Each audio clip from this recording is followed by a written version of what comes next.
नमस्कार दोस्तों, स्वागत है आपका हमारे चैनल पर। वक्त है 25 फटाफट खबरों का, जहां हम आपको देंगे देश दुनिया की 25 बड़ी अपडेट्स, वो भी बहुत कम समय में। चलिए फिर शुरू करते हैं। अंतर्राष्ट्रीय पर्वत दिवस 11 दिसंबर को मनाया जाता है। यह दिवस पर्वतों की सुरक्षा और उसकी महत्ता को लेकर लोगों में जागरूकता फैलाने के लिए समर्पित है। इसे 2003 में संयुक्त राष्ट्र द्वारा शुरू किया गया था। लोकसभा में अमित शाह ने कहा कि सरकार चर्चा से नहीं भागती। उन्होंने चुनाव आयोग को एक स्वतंत्र संस्था बताया। शाह ने सदन में विभिन्न मुद्दों पर अपनी बात रखी और सरकार की नीतियों का समर्थन किया। उन्होंने विपक्ष के आरोपों का जवाब दिया और सरकार की उपलब्धियों को गिनाया। अमित शाह ने सदन में कई महत्वपूर्ण विषयों पर अपनी राय व्यक्त की। उत्तर प्रदेश के बाराबंकी में पूर्वांचल एक्सप्रेसवे पर एक भीषण सड़क हादसा हुआ। इस दुर्घटना में एक कार की टक्कर के बाद उसमें आग लग गई, जिससे कार में सवार 5 लोगों की जलकर मौके पर मौत हो गई। घटना के बाद इलाके में शोक का माहौल है। बिहार सरकार द्वारा 125 यूनिट बिजली मुफ्त देने की घोषणा के बाद लोग एक ही घर में कई कनेक्शन लेने के लिए आवेदन कर रहे हैं, ताकि अधिक मुफ्त बिजली पा सके।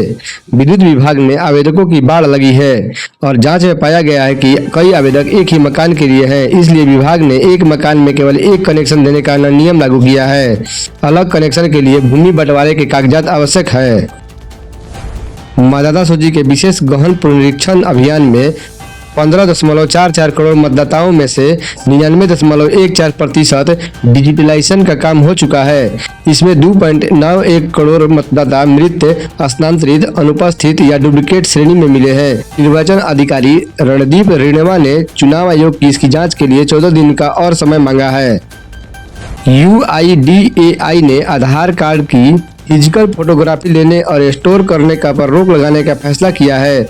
नए नियम के तहत होटल और टेलीकॉम कंपनियों को QR कोड या आधार ऐप से वेरिफिकेशन करना होगा। UIDAI के CEO भुवनेश कुमार ने कहा है कि कंपनियों को सिस्टम के साथ रजिस्टर करना होगा। अथॉरिटी एक नए ऐप की टेस्टिंग कर रही है, जो बिना डेटाबेस सर्वर के ऐप टू ऐप वेरिफिकेशन का सक्षम करेगा।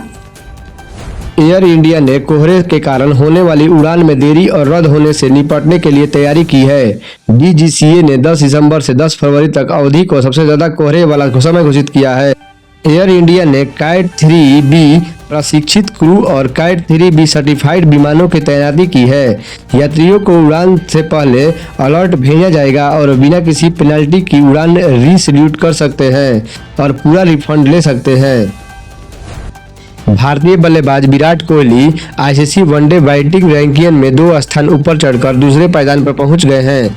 वे नंबर 1 पर काबिज रोहित शर्मा से केवल 8 अंक पीछे हैं। साउथ अफ्रीका के खिलाफ शानदार प्रदर्शन के बाद कोहली ने यह उपलब्धि हासिल की है। अब न्यूजीलैंड सीरीज में दोनों के बीच नंबर 1 स्थान के लिए रोको का जंग देखने को मिलेगा।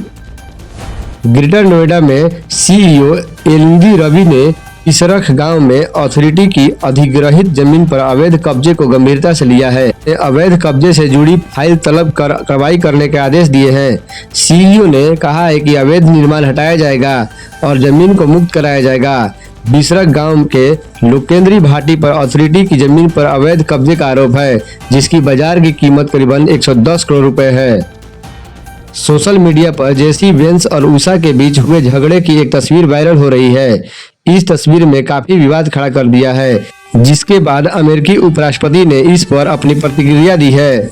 तस्वीर में दिख रहे विवाद को लेकर सोशल मीडिया पर तरह तरह की प्रतिक्रियाएं आ रही है। लोकसभा में विपक्ष के नेता राहुल गांधी के जर्मनी दौरे पर भाजपा ने निशाना साधा है। उन्होंने पर्यटन वाला नेता कहा है। भाजपा ने उन पर संसद सत्र के दौरान विदेश यात्राओं के लिए अपने कर्तव्यों की उपेक्षा करने का आरोप लगाया है। कांग्रेस ने पलटवार करते हुए प्रधानमंत्री नरेंद्र मोदी की विदेशी यात्राओं का हवाला दिया है।